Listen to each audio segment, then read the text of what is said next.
In 2006, I found a therapist that I finally clicked with. This coincided with finding the correct antidepressant medication, or at least a cocktail that put me on a more even keel so that I could listen to myself and my therapist without Black Dog barking so loud to drown out any rationale. With my newfound clear head, I could think about the man I wanted to be and make steps towards becoming that man. But not all of us get to write our own personalities. Sometimes we are forced into a mould. Thankfully, I've never been in any of the armed forces because war is a time in which people are often moulded against their will. The story I am telling is an amalgamation of stories that I have been told by family members. One is in World War II, when, as a boy, my uncle witnessed both houses either side of his being hit by bombs, and the second is where my grandfather had a grenade thrown into his tank and emerged the only survivor. The story is not a diarised account of what happened to these people, although I am convinced those stories would indeed be worth reading. Rather, it is concerned with the shape of the mould, how they accepted or fought against it, and if they broke free, as I long to break free of the depression that overwhelms me. The following account is centred around Mansueto De Luca, the son of a rich businessman in the Tuscan region of Italy. The family fortune was from the production of olive oil, and a town had sprung up around their extensive olive groves, with most people working in the factories or lush groves. The father, who birthed the company, was a man of principle and treated the townspeople well. Mansueto, however, was a son who, despite his father's teachings, simply wanted to sit back on his allowance and live the romantic life of the poet, except without the hard work that it takes to hone the wit and insight of a poet. If he had been born this century, he would surely have been on a reality TV show. His father's greatness, his honest and fair approach to business and life, had rubbed off on Mansueto, but it took an extreme act for the son to realise his father's wisdom. Mansueto's father died a peaceful death just before World War II was declared. His two sisters desired to run the company, which meant Mansueto could live his romantic life as long as his allowance was not interrupted. His sisters moved away from the rural family home and headed for the hustle and bustle of Milan, where they were visited by Mansueto, who freely admitted in letters that he wished to sow his oats and punish his liver. The invasion of Austria and Poland meant nothing to him. When war was declared and Mussolini sent troops to slow Hitler down, Mansueto's only concern was whether the party scene would be closed down or not. He didn't even notice the headlines reporting of Mussolini's changing sides and aligning with the Nazis. He was attending a private party in a museum in the centre of Milan the very next night. To him, and a lot of Italians, especially the elite, the war was a far-off trifle, dealt with by those that deal with that sort of thing. If Italy's national fascist party, the PNF, were ever going to succeed at anything in the formal ball of politics, then war should be placed highly on their dance card. These private parties were attended by the bourgeois elite, principally young men spending money and young women chasing money. They would start loud, the dance floor packed, the expensive tipples flowing like water. Before the lights turned low, the music softened and the crowd retreated to the booths for a nighttime debauchery. Mansueto was that night, as usual, in one of the best booths, joined by his friend and heir to a fashion house, Alessandro, and 4 buxom girls. Alessandro set up absinthe cocktails, fancying himself a follower of Baudelaire's footsteps. Mansueto laced each sugar cube with a drop of laudanum before pouring the absinthe over and into the glass. "To the pursuit of hedonism," toasted Alessandro.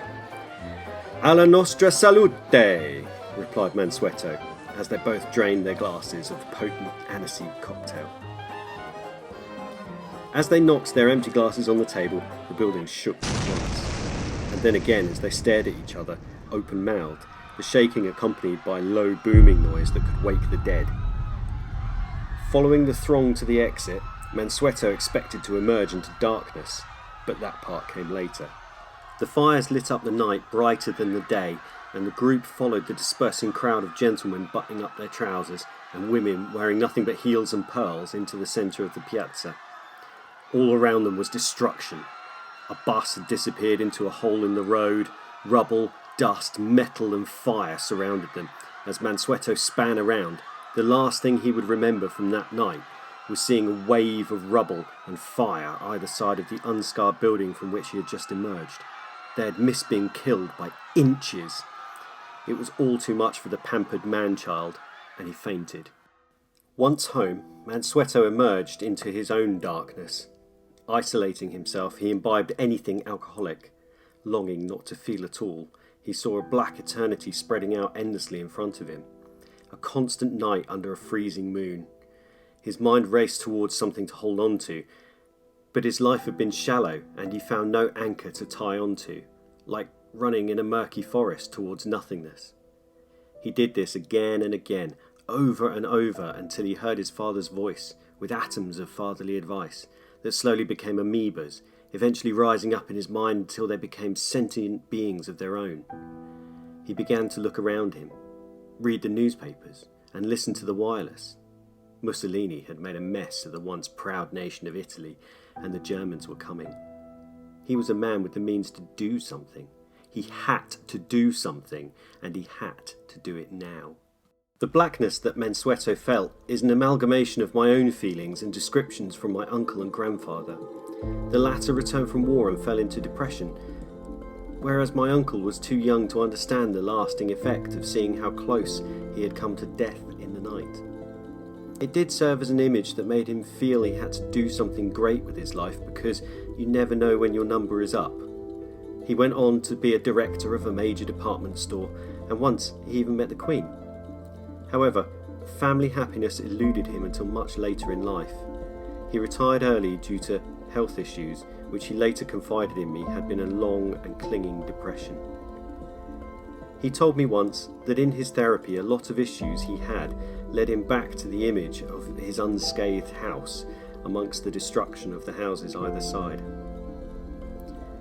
There was practically no post-war mental health help, and my grandfather lived with his experience pushed down into the basement of his mind. After initially being very withdrawn, he managed, by sheer force of willpower, to join in with the rebuilding of Britain and provide for his family in post-war times. I don't know if he ever really recovered. This is a story that many who serve in the armed forces share, and a story that must be concluded with, and I'm glad we don't do it that way anymore. I have no story of heroism to tell. I have not been the only survivor of anything, and have never had a particularly close shave with death, and this only serves to make the personal justification of depression worse. A common mantra of the depressed, and those around them, is that there's nothing wrong with you, pull yourself together. There are some days when I do have to pull myself up, puff my chest out, and stiffen my upper lip just to get going, as I imagine my grandfather did. Once I am going, however, I'm usually on a roll and can achieve a lot in a day. Mostly real things. I feed my family, keep my children safe, I interact with them and provide a positive influence, education, etiquette and decency. These are things my uncle wished he could have done with his children, rather than spending so much of his life chasing money, as he said many times until his death in 2019. And so, my daily mantra is, if these things are the only things I do in a day, then surely that day has not been wasted. Rest easy those who have given themselves over to our freedom. May we not squander that freedom and understand what life is truly about, and have that understanding endure infinitely, interminably, and unequivocally.